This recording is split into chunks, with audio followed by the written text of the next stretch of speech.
Добрый день, поважанное спадарство. Говорить и показывая свобода. С вами празкі акцент, я, Юрий Дракахруст, а таксама удзельнікі нашай перадачы, палітолагі Андрей Казакевич, Андрей, прывітанне. Вітаю. И Рыгор Остапеня. Рыгор, добрый день. Добрый день. Спадарства, тэма нашай сённяшняй гутаркі – гэта загадкі прызнання і непрызнання Александра Лукашэнкі і Святланы Ціханаўскай.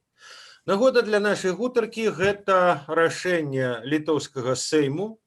Літоўскі сейм адзінагалосна, нагадаю, прызнаў Святлану Ціханаўскую нацыянальна абраным лідарам, а Александра Лукашэнку назваў нелегітымным кіраўніком.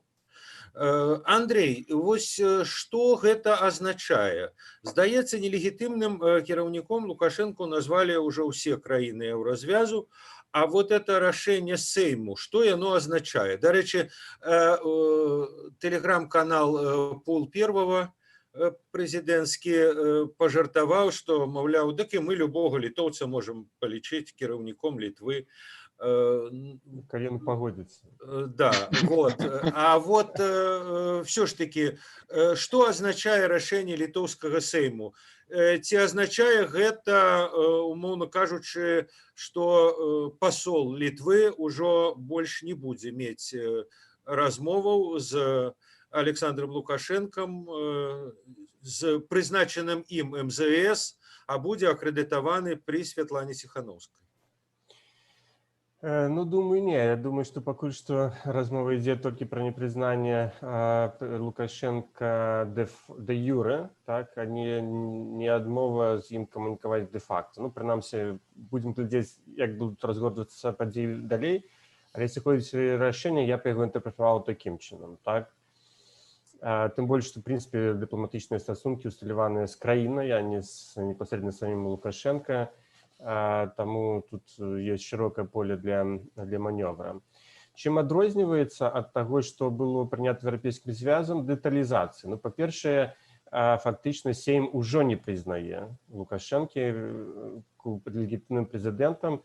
Той час, як у адпаведнасці з рашэннем Еўрапейскага савета, мы можам казаць толькі пра тое, што Лукашенко згубіць сваю легітымнасць пасля сцячэння ягоных бягучых паўнамоцтваў. То есть это там праз альбо пасля інаўгурацыі, альбо там недзе на пачатку лістапада, так, у нас атрымліваецца. І таксама у рашэнні Сейма там дэталізавана, што яны не будуць прызнаваць усе дамовы, якія будуць заключацца Лукашенко надалей, і таксама нейкія іншыя рашэнні. То есть все гэтыя рашэнні будуць ставіцца пад пытанне.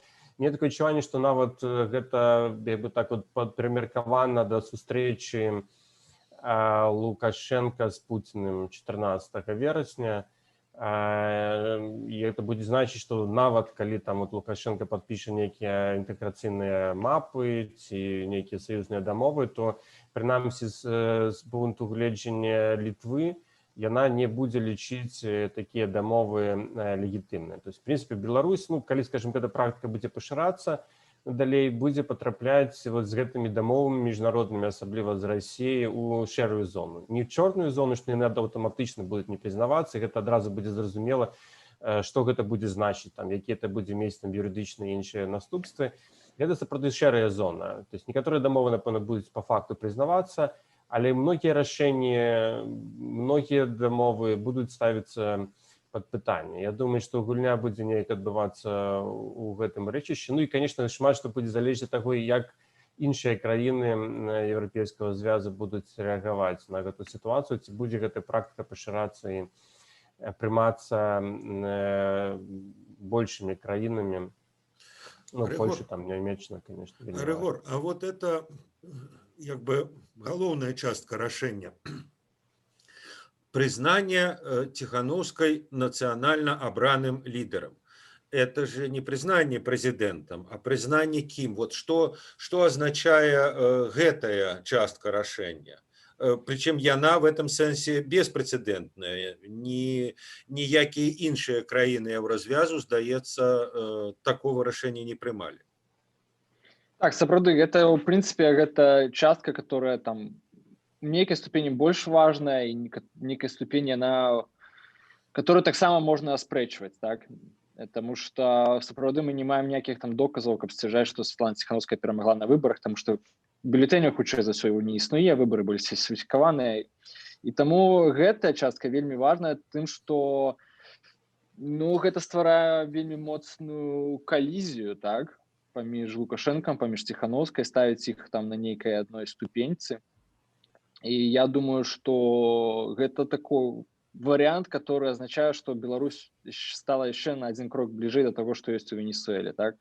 І існаванне двух паралельных кіраўнікоў дзяржавы, хоць, безумоўна, казаць там пра тое, што Святлана Ціханаўская прэзідэнт, это, конечно, заўчасна. Таму мне падаецца, гэты працэс, который ён наўрад ці пойдзе занадта далёка, так? Ну, але я не думаю, што, напрыклад, тая ж Нямецчына прыме такое ж самае рашэнне. Але ў любым Григор, разе... так вот вы сказали про коллизию. Тут коллизия возникает не только поміж Тихановской и Лукашенком, але, умовно кажучи, поміж Вільні и Берлином. Бо якби Вільня признає один статус Тихановской, а Берлин якби інакше її трактує. Это не может створать какие-то проблемы во взаимоотносинах поміж ими уже? Не, я думаю, што гэта ўсё ж такі, у прынцыпе, яны все глядзяць на сітуацыю досыць аднолькава, проста могуць прымаць нейкія крыху адрозныя рашэнні. Але, безумоўна, тут ёсць момант, што мы ўсе пагружаемся ў нейкую шэрую зону, так? І гэта будзе адчувацца па ўсіх напрамках, як бы, шчыра кажучы, напрыклад, я не уяўляю сабе, як цяпер Міністэрства фінансаў будзе выпускаць еўрабанды. Так, потому что аўтаматычна трапляюць нейкую шэрую зону. Як там весці нейкія перамовы з беларускімі ўрадоўцамі? Таксама заўсёды гэта будуць нейкія шэрыя зоны, гэта заўсёды будуць нейкія двайныя стандарты, можа трайныя, можа чатырныя. Это будет индивидуальный подход, а не двойные стандарты. Ну, так давайте назовем гэта. Индивидуальный падыход гучыць нашмат лепш. Ну, але гаворка будзе пра тое, што так, мы все пагружаемся ў шэрую зону. Андрей, вы уже писали некое тлумачение, у чым як бы вот адрозніваецца цяперашняе рашэнне ў развязу ад усіх папярэдніх, бо пасля 94-го году усе выборы не признавались. Як мы з вами памятаем, пасля 99-го году таксама гучалі заявы про тое, што все, Лукашенко згубіў сваю дэмакратычную легітымнасць. І пасля выбораў 2010 году таксама, дарэчы, гучалі і тады галасы о патрэбе новых выбораў, але пасля гэтага як бы сітуацыя ў значнай ступені вярталася на колы свае. І заўсёды тлумачылася, што ну вот ёсць нейкі фактычны кіраўнік гэтай тэрыторыі, і таму мы так ці інакш павінны будаваць з ім адносіны. Вот чым цяперашнія рашэнні адрозніваюцца ад тагачасных? Ну, самае прынцыповае адрозненне ў тым, што калі раней проста не прызнаваўся дэмакратычны характар выбараў, і гэта ставіла пад пытанне легітымнасць, да, але прызнаваліся вынікі выбараў. Ну, разумееце, гэта ўсё адно заўсёды не чыста юрыдычнае рашэнне, але і палітычнае, і па ўсім папярэднім кампаніям не было сумневу, што Лукашенко все-таки атрымліваў электаральную большасць. Таму ягоная перамога, яна, в прынцыпе, прызнавалася. Яна прызнавалася нечэснай, але прызнавалася. Да? Таму гэта сітуацыя гэтага года, яна зусім іншая. Тут ужо причем гэта ж была целая спрэчка на ўзроўні Еўрапейскага Савету про то, якія могуць быць фармулёўкі, але фармулёўка атрымалася такая, што не прызнаюцца вынікі выбараў, і ўжо ў тлумачэннях функцыянеры Еўразвязу сказалі, што это значит, што яны не прызнаюць Лукашенко пераабраны. І фактычна, значит, ён не становіцца паўнавартасным прадстаўніком народу і краіны. Гэта адбываецца ўпершыню. Раней былі спробы, конечно, яго прызнаць нелегітымным, былі нейкія заявы, але ніколі не ставілася пад пытанне ягонай перамогі. Тут ягоны статус, конечно, зусім іншы. Конечно, шмат што будзе залежыць, я яшчэ гэта падкрэсліў бы, да, ад практыкі, да, таму што гэта сапраўды шэрая зона, але вот што ў выніку гэта будзе, да, будзе, конечно, залежыць ад ну, уже канкрэтных рашэнняў по канкрэтным пытанням, там, скажем, вот, супрацоўніцтва. А вы пока, пробачьте, Андрей, я вас перепыню. Вы пока не можете сказать, вот что это операционально будет означать? Ну, умовно кажучи, там, откличуть амбассадора, приедет новый, и он будет вручать доверчие грамоты Лукашенку? Ну, я вот такие, знаешь, я кажу, что тут мы не можем сказать, як будзе, да, мы можем только думать, як это может быть, какие это наступствы можем иметь.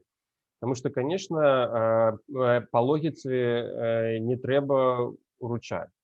Але з іншага, ну, ён могуць зрабіцца выключэнне наконт того, что, ну, окей, то есть мы тут допускаем такую процедуру, тому что гэта выгодна, напрыклад, Нямеччине мець тут паўнавартаснага амбасадара. Окей. Але потым, напрыклад, разглядаецца пытанне дапамогі беларускаму ўраду ці беларускай эканоміцы ў выніку ковіда, да? А нямецкі ўрад кажа, што ну, мы не можем заключить такую дамову з нелегітымным прэзідэнтам. Ну, причем яны нават не сам урад, а пад ціскам, напрыклад, тых же самых там літоўцаў, палякаў, беларускай апазіцыі і гэтак далей, ён будзе вымушаны прыняць такое рашэнне, тому что вот у адрозненні, там, скажем, тых папярэдніх сітуацый ёсць і пэўная такая, ну, юрыдычная зачэпка, ёсць рашэнне пра тое, што гэты прэзідэнт, ягоныя паўнамоцтвы яны не прызнаюць. І я так бачу, што гэта будзе заўсёды ў кожным канкрэтным выпадку прымацца асобна, чым я кажу пра індывідуальны падыход, да? Вось, в связи з тым, што гэта нестандартная сітуацыя, да? Што гэта не нейкая такая звыклая практыка супрацоўніцтва з краінамі, скажем так, у нашым рэгіёне, да? То все будзе вот рэгулявацца канкрэтнымі кейсамі. І гэта можа мець сапраўды вельмі сур'ёзныя наступствы. Я маю на увазе перш за ўсё эканамічныя наступствы. Тут уже Рыгор сказаў там пра еўрабонды, але давайте там еще згадаем і пра магчымасць атрымання міжнароднай дапамогі, да, крэдытаў, розных праграмаў супрацоўніцтва паміж Беларусі і ЕС. То есть, в прынцыпе, гэта будзе ставіцца пад пытанне. Но, акрамя таго, конечно, могуць ставіць пад пытанне любыя дамовы, звязаныя з пазбаўленнем Беларусі там часткі суверэнітэту. Ведаеце, вот, напрыклад, у мінулым годзе я удзельнічаў у некалькіх дыскусіях з нямецкімі дэпутатамі, там, прадстаўнікамі ўраду, і тады вот уже была тэма пра глыбінную інтэграцыю, што калі, вот, скажем, Путін і Лукашенко не падпісваюць нейкую дамову, Беларусь знікне, да? Вот пытанне, як будзе рэагаваць Нямеччына. Адказ быў такой, ну а што тут такого? То есть суверэнныя краіны паміж сабою заключілі дамову. Ну, можа быць, калі грамадзяне Беларусі выступяць супраць, мы будзем нешта думаць, но але в прынцыпе, ну, няма ніякіх падставаў нам не прызнаваць такія дамовы, неяк на іх рэагаваць. Зараз такія падставы ёсць, ну, з'явяцца прынамсі, да, пасля страты легітымнасці. Это можна будзе заўсёды сказаць, што заключана дамова з нелегітымным прэзідэнтам. Ён не меў на гэта паўнамоцтва. Мы яе не прызнаем, мы не прызнаем страту суверэнітэту Беларусі. Рыгор, вось спадар Жозеп Борель, кіраўнік еўрапейскай дыпламатыі, пэўны час таму даў такое тлумачэнне, што вот Лукашенко мы трактуем так жа, як Нікаласа Мадуру, гэта прэзідэнта Венесуэлы, дзе прызнаны нібыто як бы іншы чалавек прэзідэнтам, але паколькі Мадура утрымлівае уладу, утрымлівае паўнамоцтвы, то вот яго таксама ў нейкім сэнсе прызнаюць. Так вот эта практыка, скажем, венесуэльская, вот якія в практычным плане, што это будзе азначаць для Беларусі? Ну, я думаю, тое, што Андрей узгадаў і тое, што я казаў там, напрыклад, пра Міністэрства фінансаў, ну, гэта пойдзе па сутнасці па ўсёй сістэме гэтыя рэха гэтага рашэння не прызнаваць Александра Лукашенко цалкам легітымным прэзідэнтам. Ціна прызнаваць нелегітымным. Так, то бок, ну, зноў жа, можам вярнуцца да гэтых еўрабондоў. Хто цяпер іх будзе набываць? Незразумела. То бок, гэта нагул іх ніхто не будзе набываць я далей працягну так як можа выглядаць прыватызацыя беларускіх прадпрыемстваў расійскімі алігархамі ніяк она цяпер не можа не выглядаць ну то бок не можа просто передаць да там ледзь не бесплатно как сказаць а все астатні чалавек заплаціць пасля ў выглядзе санкцый которые ён атрымае то бок незразумела якім чынам гэта будзе адбывацца прыватызацыя хутчэй за ўсё як я сказал ніяк тое самае по дамовам з Россией так як яны будуць прызнавацца ніяк яны не будуць прызнавацца то бок відавочна што пойдзе працэс калі вось будзе замарожаная вялікая частка дзейнасці ўсёй беларускай дзяржавы. Ну, а вот в этом сенсе тое, пра што я вот пытаў Андрэя, ці не атрымаецца так, што сітуацыя ўсё ж такі як бы сплыве на business as usual, як яно было ў 6-м годзе, ў 10-м годзе, калі таксама спачатку казалася, што не, мы не прызнаём, а потым, ну і мы зараз бачым як бы пэўныя ластаўкі гэтага падыходу, вот тое, што з падачы Берліна Лукашенко быў выключаны, ну, не ўключаны ў спіс нев'язных, што, маўляў, не, хай, так сказаць, ён будзе па-за гэтага спісу, і, бо нам трэба з ім камунікаваць. Ну, значыць, вот все ж таки ёсць такая імавернасць, што яно все вернецца, я кажу, на колы свае, не? Я думаю, што не, по той простой причине, што Беларусь не вернецца на тое, якое яна была раней. То бок для того, каб еўрапейскі звяз мог адматаць нейкія свае рашэнні, трэба, каб Александр Лукашенко адматаў нейкія свае рэчы, частку з которых ужо адматаць немагчыма. Былі забітыя людзі, у Беларусі сотня палітвязняў, Александр Лукашенко не мае легітымнасці ў вачах беларускага грамадства. То бок по вялікім рахунку адматаць рашэнне тэарэтычна магчыма. У практыцы, наколькі гэта еўрапейскі саюз можа зрабіць, мне падаецца, што гэта вельмі складана зрабіць. То бок я не вялікі, я не маю асаблівай веры у настойлівасць еўрапейскага звязу, што ў прынцыпе даказвала наша гісторыя. Там про тое ж самую реабілітацыю палітвязня, про якую яны так вымагалі настойліва, которую яны ніколі не атрымалі. То бок, але у любым разе я не бачу магчымасці адкруціць сітуацыю назад. То бок што зараз у нас сотня палітвязняў, іх жа трэба пачынаць судзіць как-то. Да? То бок это пачнецца ну, вось далейшы працэс как бы нагнетання. А наперадзе нас яшчэ чакаецца вельмі шмат, думаю, нейкіх вельмі дзіўных рэчаў, так, і нейкіх рэпрэсій, і я не думаю, што беларускае грамадства астыне. Калі будуць працягнуцца маршы па 100-200 тысяч чалавек, то гэта, безумоўна, будзе павялічваць як бы ціск на захад, каб захад не збаўляўся свайго ціску, которага пакуль што асаблівага і няма. То бок, напрыклад, я калі уявіць сабе, што Светлана Ціхановская завтра прымае рашэнне, што яна вяртаецца ў Беларусь. І ў Беларусі яе арыштоўваюць. Ну, то бок, наколькі захад можа адкруціць сітуацыю ў такіх умовах? Не можа.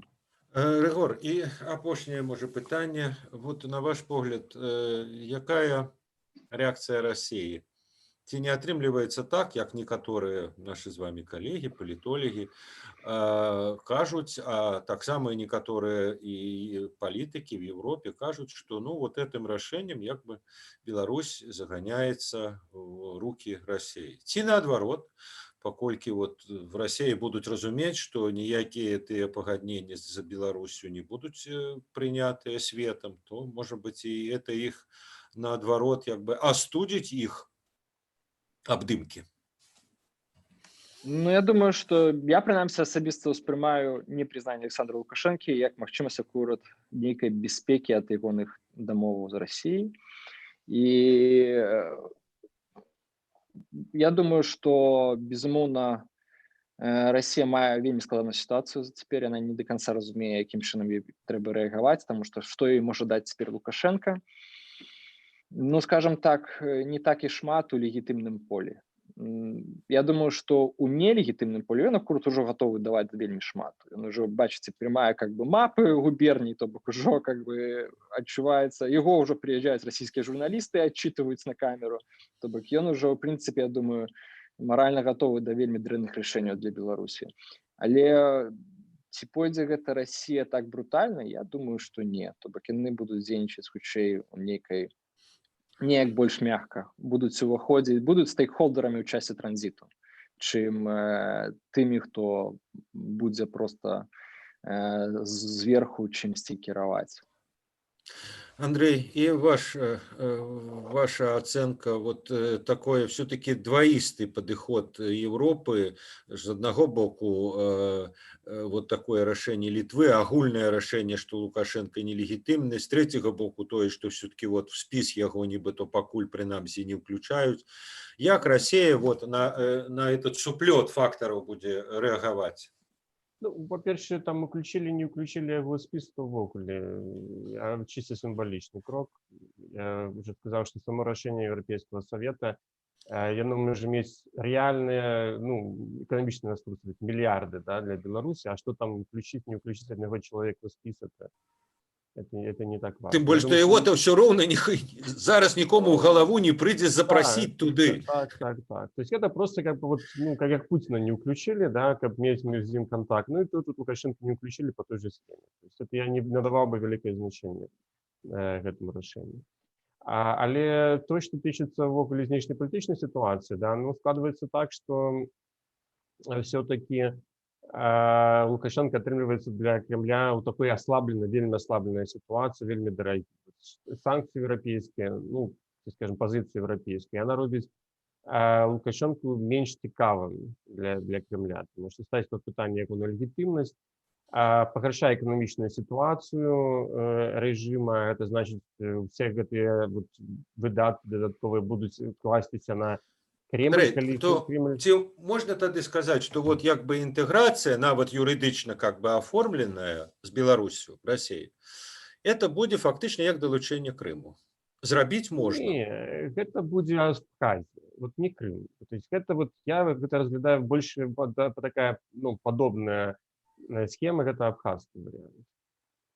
Да, то есть просто непризнанные домовы, не вызначенный статус, магчымыя санкцыі, ну, уже магчымыя, да, супраць кампаній, якія будуць удзельнічаць прыватызацыі, альбо там, скажем, супраць нейкіх асобных сектараў. То есть все гэта зноў жа усплывае, да, калі гэта будзе працягвацца. Но але я не думаю, што тут магчымая інкарпорацыя. Ну, інкарпорацыі не будзе. Не, я маю на увазе, что вот как бы юридичный статус ситуации, вот расейцы это зрабіць могуць, але як бы признание ніякага не атрымліваецца. Будуць пытанні. Це тут зноў жа рост такой шэрай зоны, прычым тут уже в адрозненне там ад таго Крыму или Абхазіі, гэта все-таки 10 миллионов насельніцтва, 10 миллионов насельніцтва, ну, не лояльных по великому рахунку да таго рэжыма, які яны будуць выратоўваць, і патэнцыйна людзі, якія могуць стаць нелояльнымі да Расіі. Мы уже бачым, да, такія, ну, выразныя антырасійскія тэндэнцыі в связи з пазіцыяй Пуціна, як это будет далей развертываться. То есть это, ну, целая такая комплекс серьезных проблем.